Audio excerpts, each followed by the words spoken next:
All right, so let's get going. Welcome everyone to our eight-part webcast series. This is part of what we're calling our HR professional webcast series. We also have an executive series that is going to be starting next week that we'll talk a little bit about as we go along. Really excited about this. Obviously, this is a busy time of year for us here at Work Institute. So this week we'll be launching our 9th annual retention report.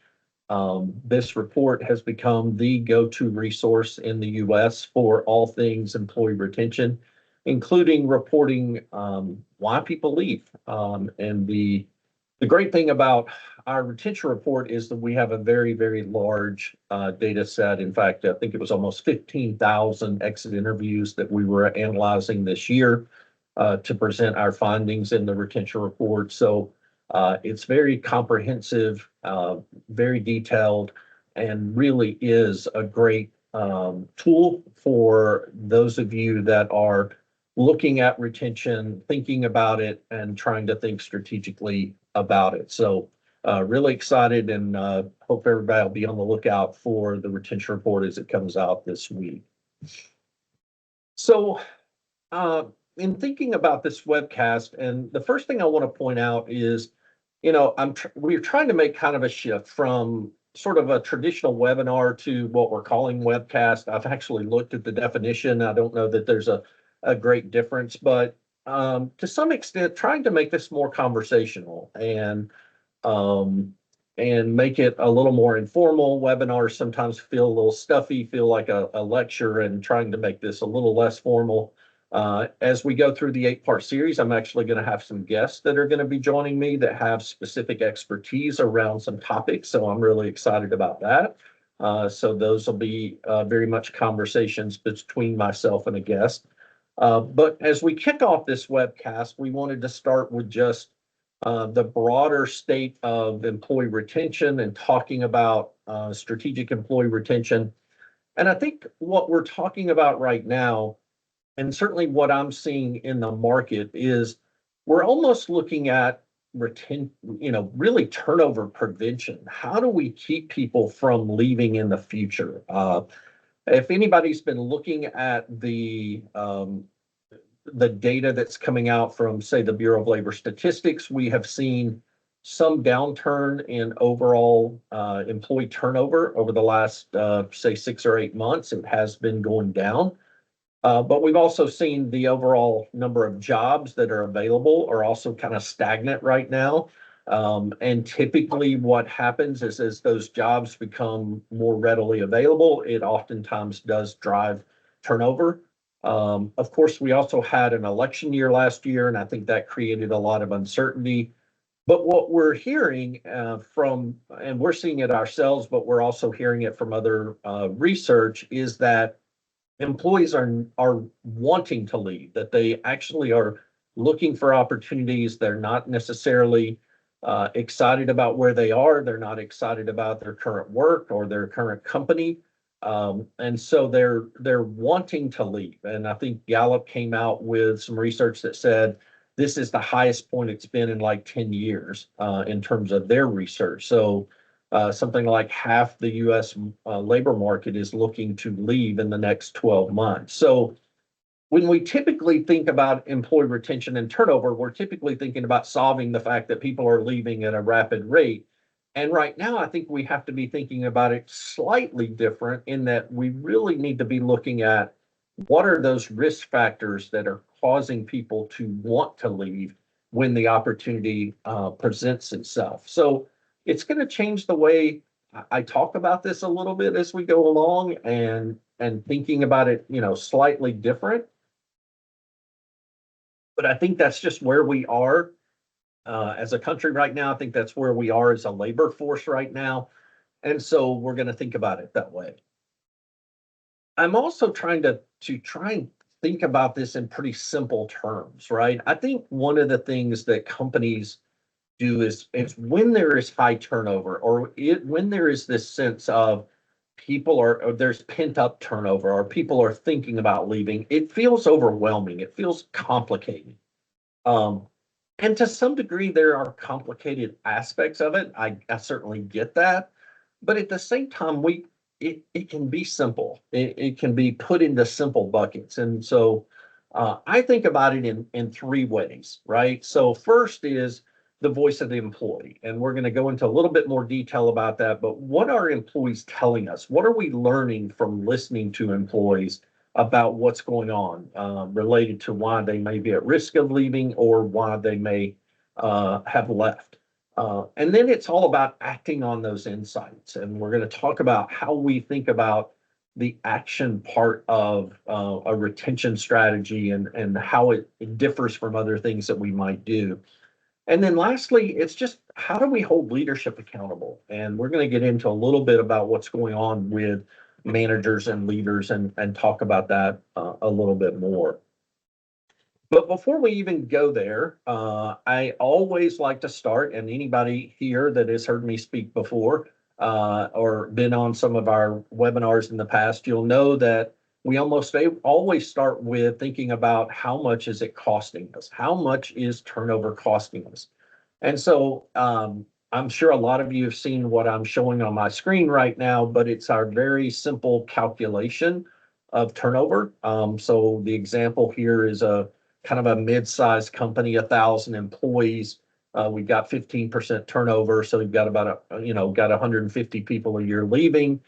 I just picked simple math, so an average salary of around 45,000. Although right now the average salary in the U.S. is pushing around 57, 58,000. We always use 33% of base pay as the cost of turnover or base wages. This has been something that the Work Institute has stood firm on for years. It's a very conservative number. I understand that.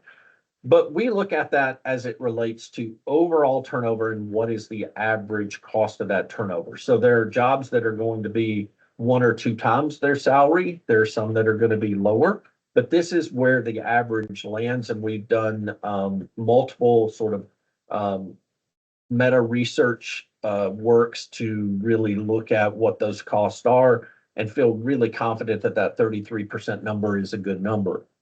So if we have 150 people a year leaving at 15K apiece, we have $1.5 million in cost of turnover. And generally, we think about that as being everything from the actual cost, whether it's recruiters or advertising or background checks or drug screens or all those things that cost real dollars, to also the productivity losses, the knowledge loss, right? How much time does it take for managers to do interviews? How much time have we lost because somebody else is having to do two jobs and we're losing productivity? So those are all things that are included in that 33%. So also throw in kind of those direct costs, because those direct costs are really the hard costs. They're dollars that could drop to the bottom line. And so we're looking at this, conservative example here of $500,000. So that's important to me because this also changes the conversation from being about turnover to being about a business problem, right? And that's costing us money. And when we talk about the voice of the employee here in a minute, I'm going to also talk about how do we look at the risk of turnover and the cost related to the risk of turnover. But this also gives us money that we can invest and actually invest in things that we know are going to retain employees more effectively. So let's talk about the voice of the employee. And I've turned things around a little bit because generally when I talk about the voice of the employee and I'm talking about retention, the first thing I start with is exit interviews, right? Because exit interviews are going to inform us why people are leaving. In this case, I actually want to talk about stay interviews first, because again, what we're hearing is that people are wanting to leave, that there's pent up turnover. So the stay interview is actually an opportunity for us to get ahead of things and actually find out more about why employees are at risk. Now, the whole concept of the stay interview started back in like 2010, I guess it was.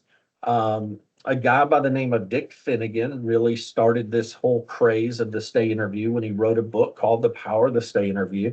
It's a very good book. He's got actually had a couple of revisions that have come out over the years, but it's really good. And the premise of Dick's book was we needed to start creating conversations between the manager or the supervisor and their employee. And we needed to create that conversation very much about, is someone thinking about leaving? Being very direct and being very transparent about, what does somebody like about the job? What does somebody not like about the job? What are they thinking about directionally where their career is going? And do they think about leaving? And if so, why are they thinking about leaving? So it was a very productive conversation. And I still, to this day, feel like if we can have a good, productive conversation between a manager and an employee, that's a good thing. Unfortunately, I think what's happening though is there's been a big push to have things like weekly one-on-ones. There's been a push, obviously we're still having, in some cases, performance reviews, and those performance reviews are happening maybe on an annual basis, maybe they're happening more regularly. And then all of a sudden we throw this concept of the stay interview into the mix. And one, we're asking our managers to do even more. So what is that one additional thing that we're asking them to do? But oftentimes we're not actually getting to the root cause of why somebody's leaving. More often than not, the manager is reluctant to bring up that topic, to bring up those conversations and to really delve into it. And some of that's because we don't train them very well on how to do the stay interview. But it's a difficult conversation, right? It's tough, and also puts the employee in sometimes a difficult spot, because maybe the manager and some of the things they're doing or not doing are actually why the employee is thinking about leaving, or are at risk of leaving. So back in 2013, 2014, Work Institute became what we believe the first company to actually start outsourcing stay interviews. We had a very large Fortune 100 company that we had been working with, and they said, hey, we really like this concept of the stay interview, but we'd actually like a third party to do it. And so this concept of the external stay interview has actually picked up steam over the years, and more companies are doing it. Although most of the companies are doing it through some sort of a online survey called a stay survey of some sort. They're not actual interviews, and we're one of the few companies out there that's actually conducting an in-depth, quantitative, qualitative behavioral interview as part of our stay interview program. A couple of strengths around that. And again, I want to start by saying, or say it again, I love the idea of a manager and an employee having a great stay interview conversation if it's done well. But I'm starting to see strengths of the fact that if you have a third party doing those stay interviews, I think we get into more detail. Typically, we're doing this on a larger scale. So we actually collect this data into a system where we can actually look at larger trends that might be going on in the organization. So there's reasons to outsource this, because we can actually see more detailed data. The data typically is a little bit better organized. And then we can also see those broader trends that might be going on in the organization. Whereas when the managers are all having these individual conversations, we typically don't see that data collected together and look at it across the organization. But one of the big things that we have to do is to ask, is someone considering leaving, and what time frame are they considering leaving? And then if they're considering leaving within the next year, why are they considering leaving? And getting those specific things that are causing employees to be at risk. Going back to the cost of turnover, we actually then, in our stay interviews, we actually calculate the risk of turnover. So what are those costs that are, or what is the risk, or the cost risk? I'll get it out here in a minute, sorry. And we can actually quantify what those risks are in terms of dollars. So I think that's really, really important from a stay interview perspective, is that we look at what is at risk, and what is it going to cost us if these people leave. Then, of course, we do have our traditional exit interview. And the one thing I'm always talking about with exit interviews is that we misunderstand what an exit interview is. And The reason is because we're always saying, well, we want to know why people leave. And that is absolutely correct. But the reason we want to know why people leave is that it is actually a predictive analytic as to why people are going to leave in the future. We've seen this over and over and over again. If we actually act on why people are leaving, we actually will drive turnover down, and we'll actually see that we can move reasons for leaving from things like preventable reasons to less preventable reasons. So I always talk about exit interviews not as a postmortem, which is what I hear more often than not, but as a predictive analytic. Why do we do that? Because they predict why people are going to leave in the future. Now, I think one of the big trends that I've been seeing over the last 2 to 3 years is that as companies have moved to more of a continuous listening type idea, and there's all these tools out there, survey tools that are touted as being continuous listening tools, I'm seeing the exit interview in some ways being devalued because we decide instead of actually doing a real exit interview, kind of an in-person or over the phone conversation about why somebody's leave, we're just sending out a survey. And that survey has got significant limitations. It's often sent out before the person leaves, and the research tells us over and over and over and over again that we should be doing exit interviews after people leave because they're going to be more honest and more authentic in their responses.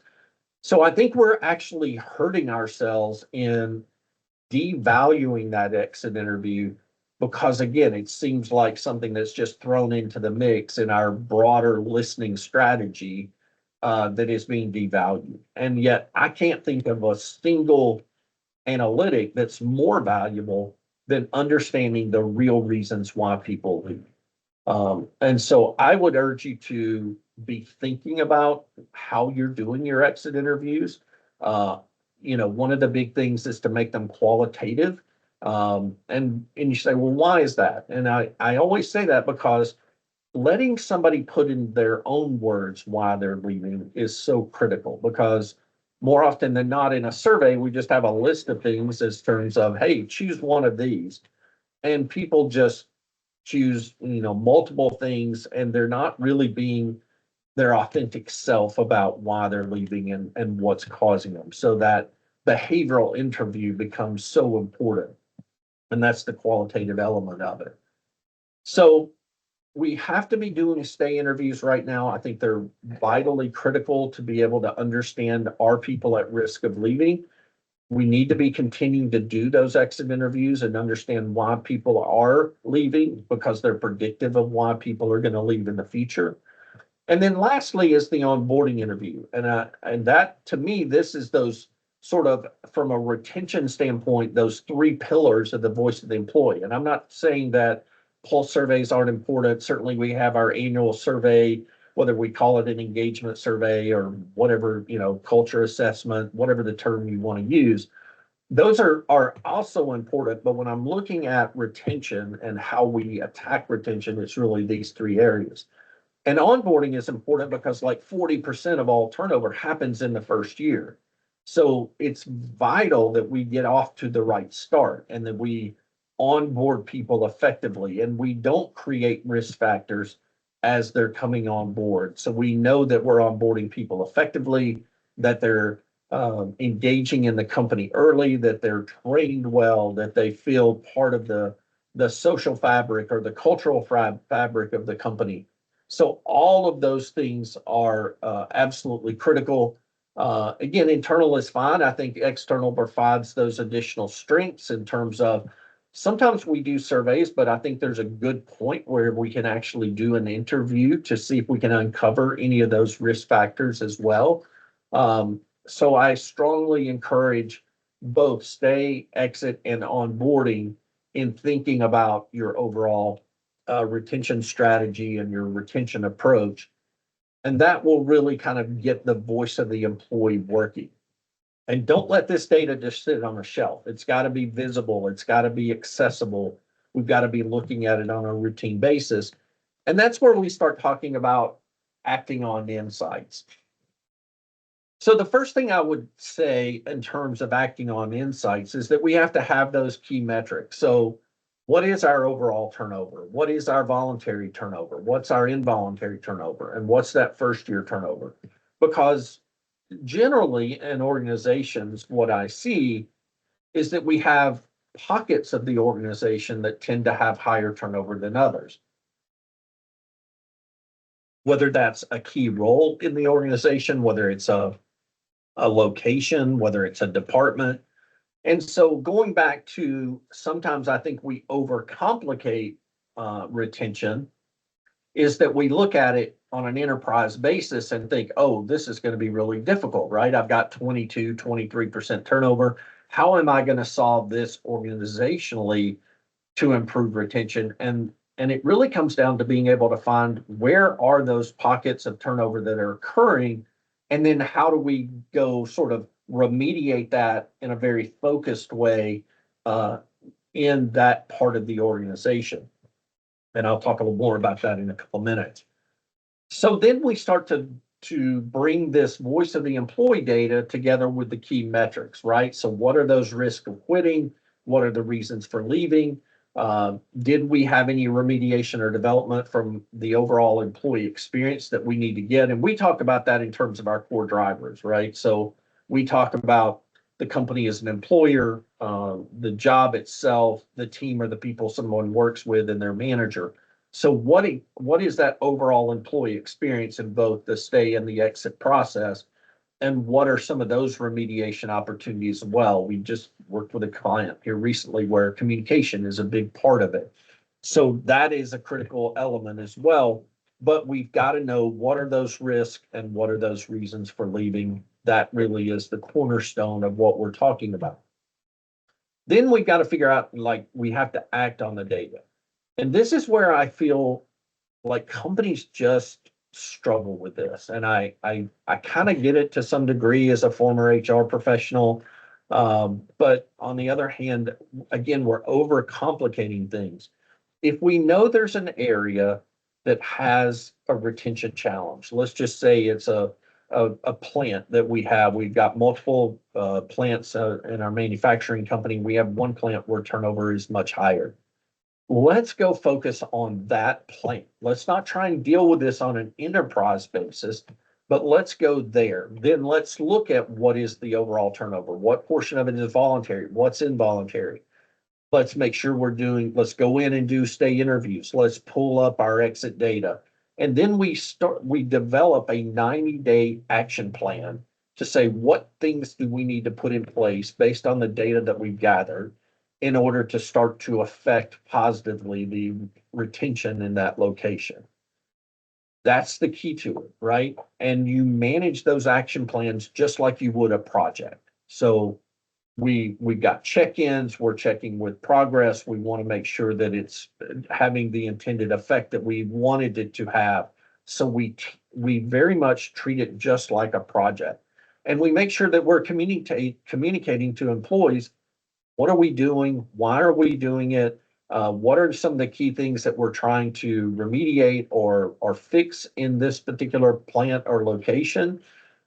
Those are all critical because that way employees start to see that company wants to make changes, that they want to improve the retention in that organization. So those three things are the critical elements. And I can't talk about the project management enough.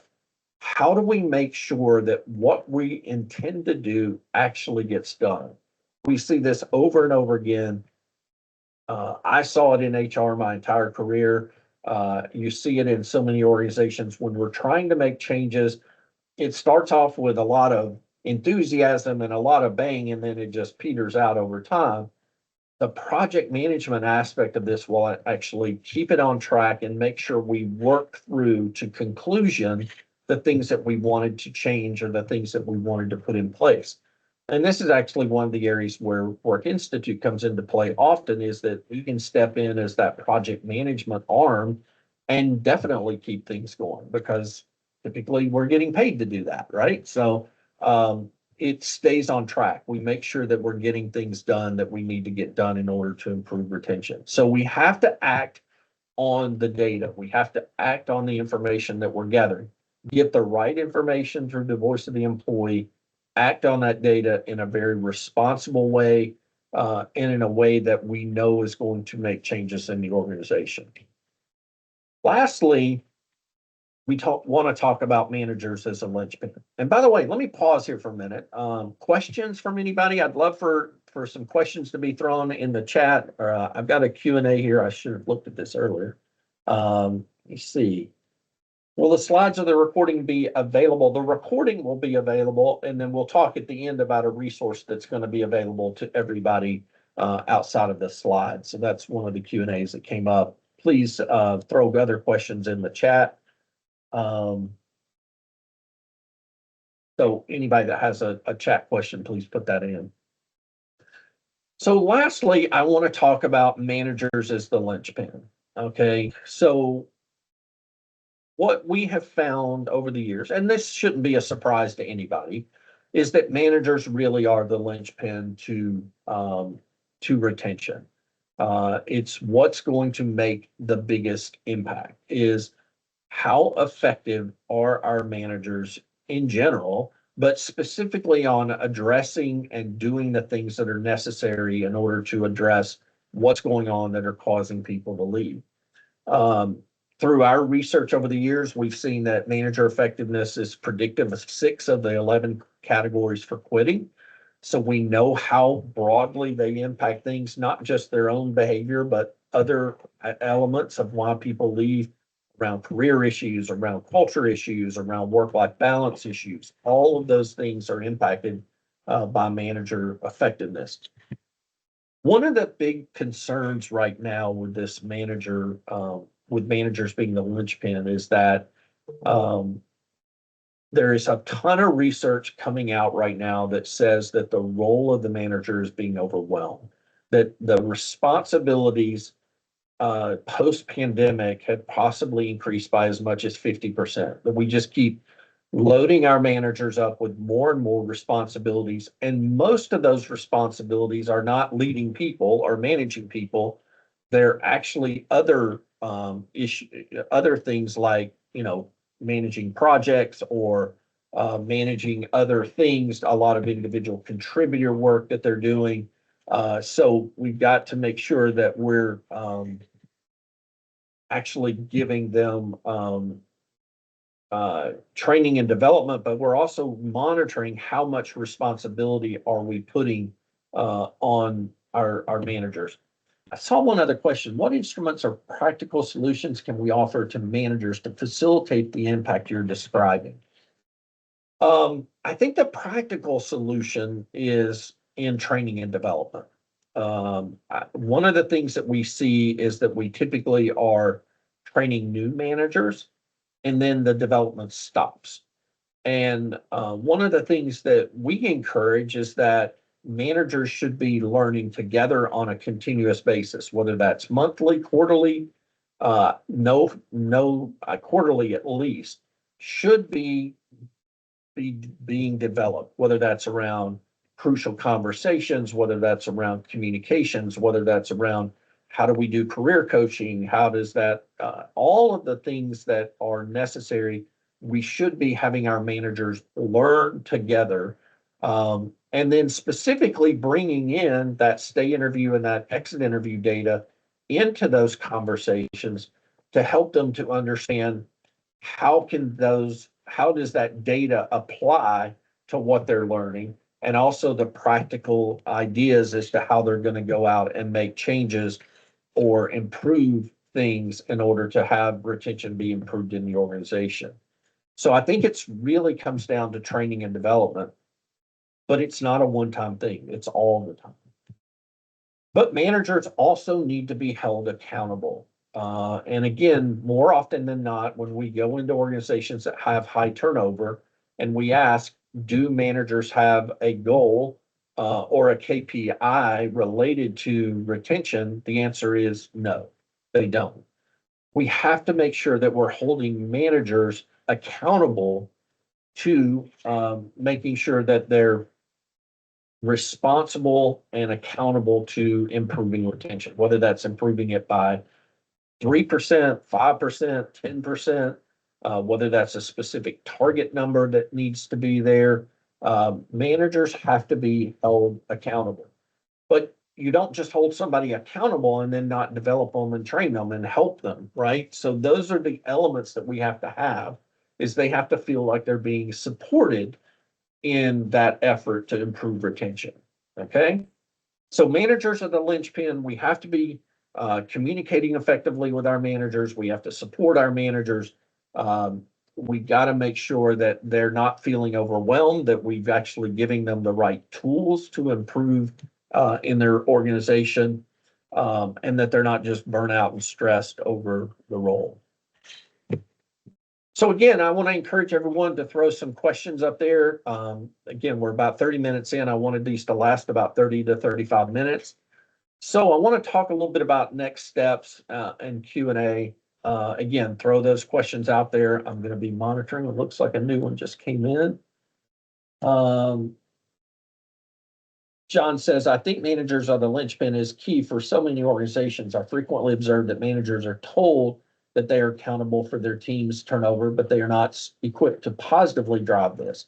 I often say that we give them the keys to the car, but don't teach them how to drive, and they blame them for the wreck that they see. John, I couldn't agree with you more. I think that's exactly right, in that we are giving them a car, but we're not teaching them how to drive that car. So that is critical. So a couple of next steps. So one, assess the voice of the employee. Are your stay interviews working? If you're not doing them, how do you want to do them? I think now is an absolute critical time to be doing those stay interviews. If you're doing exit interviews, are those exit interviews working? Are we getting high response rates? Are we getting the type of data that we want? Is it contextual? Again, I'm going to challenge you to think about that exit interview differently than everything else you're doing. I don't think just throwing a survey out there is working very well for most organizations. So I would argue that we need to be rethinking that. So what are those gaps? Are the gaps in how we're developing our managers? Are our gaps in how we're collecting the voice of the employee? Are there gaps in metrics that we're actually creating or related to our employee turnover? And are those being effective? And then, of course, we have to be developing our managers and holding them accountable to it. Questions. I want to see a few more come in out there. So again, I want to talk about this series. So this is an 8-part series. This is number 1. We're kind of broken it up into a couple of buckets. One is considered kind of the executive series. The topics are a little more targeted towards executives. One is an HR professional series. Of course, anybody can come to any of them. We're not going to be checking IDs at the time that you join. So I'd love to have everyone on. Again, be on the lookout for our retention report being launched this week. I want to take just a couple of minutes and turn it over to Catherine Barron, who works in our business development team, and have her talk a little bit about a resource that we're going to be following up with that might be helpful to you. So Catherine. Thanks, Danny. Yeah, as Danny said today, I'm Catherine. It's nice to meet you all. I'm the workforce development specialist at Work Institute. And as Danny said today, workforce and retention challenges make or break a business. At Work Institute, we help companies understand the labor market and their business by assessing why employees stay and leave, what drives engagement and productivity, and gaps in development and leadership.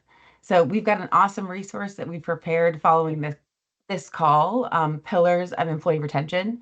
Meet with me to get your copy of the Pillars of Retention, this retention resource, and let's chat about the state of your workforce as well. I'll turn it back over to Danny, but I'll be sending you an email by tomorrow at the latest with the copy of this recording, as well as how to get your hands on that resource. Thanks so much. Thanks, Catherine. Lastly, if you want to sign up for next week's webcast, is Uncontrolled Turnover a Fiduciary Breach? This is a really, really important topic right now. I think even though turnover is declining, I think we don't look at turnover under the cost lens. So I obviously started this webinar or webcast with talking about the cost of turnover. We're going to dig a lot deeper into it next week and talk about it as a fiduciary responsibility. So I really hope that some of you will join us next week as well. Um, I hope this has been helpful. I look for your feedback. Again, my name is Danny Nelms. I'm the I probably should have done an introduction at the beginning, right? Just started talking. Danny Nelms, I'm the CEO at Work Institute. I've been here for coming up on 15 years. Prior to that, I was an HR leader, so I really understand where you're at and some of the challenges that you're having. So if you want to talk to me, you can find me here at Work Institute. You can find me on LinkedIn. Danny Nelms at workinstitute.com. All my contact is on my LinkedIn profile, so I encourage you to go there and you can figure out how to get in touch with me. Certainly, if there's something Work Institute can do to help you in any of these efforts, I'm sure Catherine would love to hear from you as well. Stay tuned for more webcasts that are coming down the road. Thank you all for joining us. I'm going to pause just one more minute for any last minute questions. But I don't see any. So I'm going to let everybody go. Have a great, great week, everyone. Stay warm if you're in the southeast. It's coming. It's getting cold. Oh, we got one more. Oh, just a thank you. Thank you as well for joining us. Talk to you all soon. Thank you so much.